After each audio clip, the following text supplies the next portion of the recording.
sojourn in the land of Moab with his wife and his 2 sons.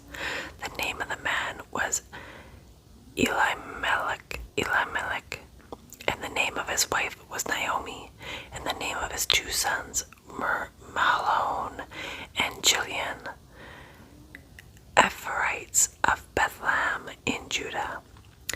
Now they entered the land of Moab and remained there. Then Elimelech, Naomi's husband, died, and she was left with her 2 sons. They took for themselves Moabite women as wives. The name of one was Orpah, and the name of the other was Ruth. They lived there about 10 years. Then both Mahlon and Chilion died, and the woman was bereft of her 2 children and her husband. So she arose with her daughters-in-law, that she might return to the land of Moab, from the land of Moab, for she had heard in the land of Moab that the Lord had visited his people in giving them food. So she departed from the place where she was, and her 2 daughters-in-law with her, and they went on the way to return to the land of Judah.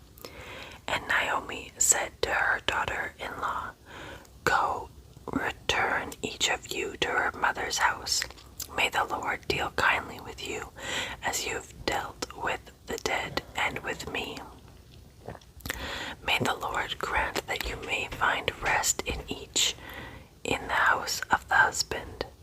Find rest each in the house of her husband." Then she kissed them, and they lifted up their voices and wept. And they said to her, "No, but we will surely return with you to your people." But Naomi said, "Return, my daughters. Why should you go with me? Have I yet sons in the womb, that they may be your husbands? Return, my daughters, go, for I am too old to have a husband. If I said I have a hope, if I should even have a husband tonight and also bear sons, would you therefore wait until they were grown? Would you therefore refrain from marrying? No, my daughters, it is harder for me than for you, for the hand of the Lord has gone forth against me." And they lifted up their voices and wept again, and Orpah kissed her mother-in-law, and Ruth clung to her. Then she said, "Behold, your sister-in-law has gone back to her people and her gods. Return after your sister-in-law." But Ruth said, "Do not urge me to leave you or turn back from following you. For where you go, I will go. Where you lodge, I will lodge. Your people shall be my people, and your God my God. Where you die, I will die. There I will be buried. Thus may the Lord do to me, and worse, if anything but death parts me and you."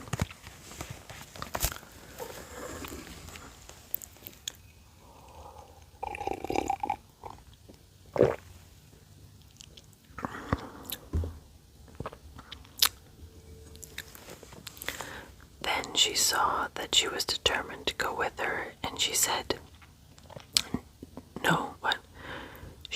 no more to her. So they both went until they came to Bethlehem.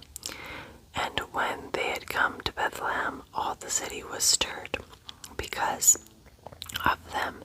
And the woman said, "Is this Naomi?" And she said to them, "Do not call me Naomi, call me Mara, for the Almighty has dealt very bitterly with me. Mara. I went out full, but the Lord has brought me back empty. Why do you call me Naomi, since the Lord has witnessed against me, and the Almighty has afflicted me?" So Naomi returned with her Ruth the Moabitess, her daughter-in-law, who returned from the land of Moab, and they came to Bethlehem at the beginning of the barley harvest. Now Naomi had a kinsman of her husband, a man of great wealth, of the whose name was Boaz. And Ruth the Moabitess said to Naomi, "Please let me go to the field and glean among the ears of grain after one in whose sight I may favor." And she said to her, "Go, my daughter." So she departed and went and gleaned the field after the reapers. And she happened to come to the portion of the field belonging to Boaz, who was family of Elimelech.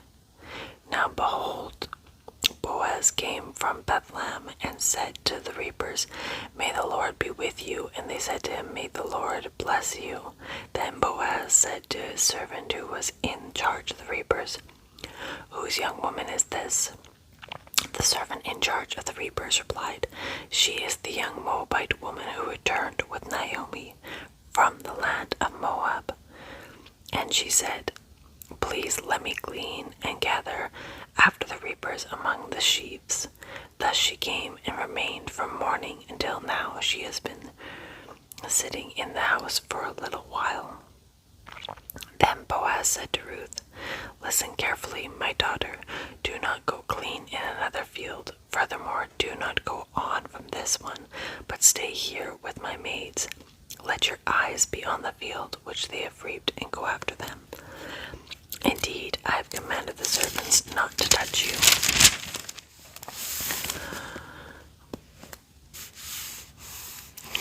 When you are thirsty, go to the water jars and drink from what the servants draw." Then she fell on her face, bowing to the ground, and said to him, "Why have I found favor in your sight, that you should take notice of me, since I am a foreigner?" Boaz replied to her, "All you have done for your mother-in-law after the death of your husband has been fully reported to me, and how you left your father and your mother and the land of your birth and came to a people that you did not previously know. May the Lord reward your work and your wages be full from the Lord, the God of Israel, under whose wings you have come to seek refuge." Then she said, "I have found favor in your sight, my lord, for you have comforted me and indeed have spoken kindly to your maidservant, though I am not like one of your maidservants." At mealtime, Boaz said to her, "Come here, so you may eat of the bread and dip your piece of bread in the vinegar." So she sat beside the reapers, and he served her roasted grain, and she ate and was satisfied, and had some left. When she rose to glean, Boaz commanded his servant, saying, "Let her glean even among the sheaves, and do not insult her. Also, you shall purposely pull out some for her some grain from the bundles, and leave it, that she may glean, and do not rebuke her." So she gleaned the field until evening. Man, this girl's a hard worker. Then she beat out what she had gleaned, and it was about an ephah of barley. Ephah, over 1/2 bushel, weighing about 30 to 40 pounds. Wow, 30 to 40 pounds. She took it up and went into the city, and her mother-in-law saw that she had gleaned. So she also took it out and gave Naomi what she had left after she was satisfied. Her mother-in-law said to her, "Where did you glean today, and where did you work? May he who took notice of you be blessed." So she told her mother-in-law with whom she had worked, and said, "The name of the man of whom I worked today is Boaz." Naomi said to her daughter-in-law, "May he be blessed of the Lord, who has not withdrawn his kindness to the living and to the dead." Again Naomi said to her, "The man is our relative. He is one of our closest relatives." Then Ruth the Moabitess said, "Furthermore, he said to me, you should stay close to my servants until they have finished all my harvest." Naomi said to Ruth, her daughter-in-law, "It is good, my daughter, that you go out with his maids, so that others do not fall upon you in another field. So she stayed close by the maids of Boaz in order to glean until the end of the barley harvest and the wheat harvest, and she lived with her mother-in-law. Chapter 3. Then Naomi, her mother-in-law, said to her, "My daughter, shall I not seek security for you, that it may be well with you? Now is not Boaz our kinsman, with whose maids you were? Behold, he winnows barley at the threshing floor tonight. Wash yourself, therefore, and anoint yourself, and put on your best clothes, and go down to the threshing floor. But do not make yourself known to the man until he has finished eating and drinking. It shall be when he lies down that you shall notice the place where he lies, and you shall go uncover his feet and lie down. Then he will tell you what you should do. You shall do." She said to her, "All that I say to you, I will do." So she went down to the threshing floor and did according to all her mother-in-law had commanded her. When Boaz had eaten and drunk, and his heart was merry, he went to lie down at the end of the heaping of grain. And she came secretly and uncovered his feet and lay down. It happened in the middle of the night that the man was startled and bent forward, and behold, a woman was lying at his feet. He said, "Who are you?" And she answered, "I am Ruth, your maid. So spread your covering over your maid, for you are a close relative." Then he said, "May you be blessed, the Lord, my daughter. You have shown your last kindness to be better than your first, by not going after young men, whether rich, poor, or rich. Now, my daughter, do not fear. I will do for you whatever you ask, for all my people in the city know that you are a woman of excellence." You are a woman of excellence.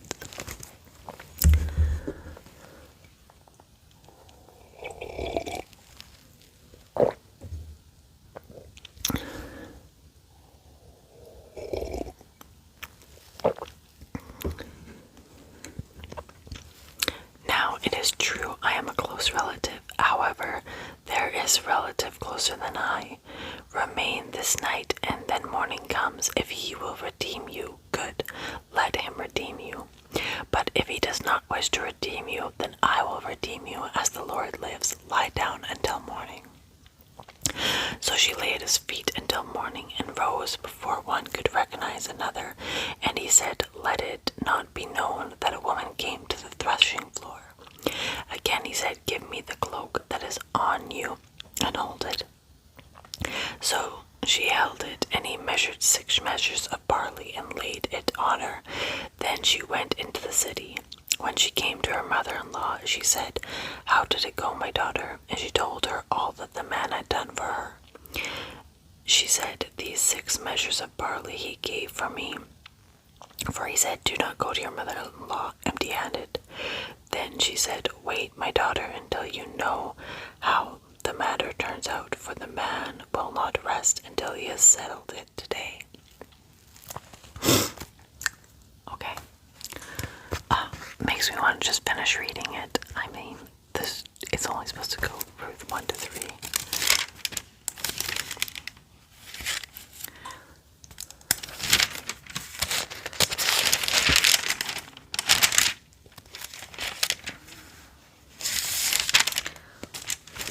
I'm just gonna finish it. Now Boaz went up to the gate and sat down there, and behold, the close relative of whom Boaz spoke was passing by. So he said, "Turn aside, friend, sit down here." And he turned aside and sat down.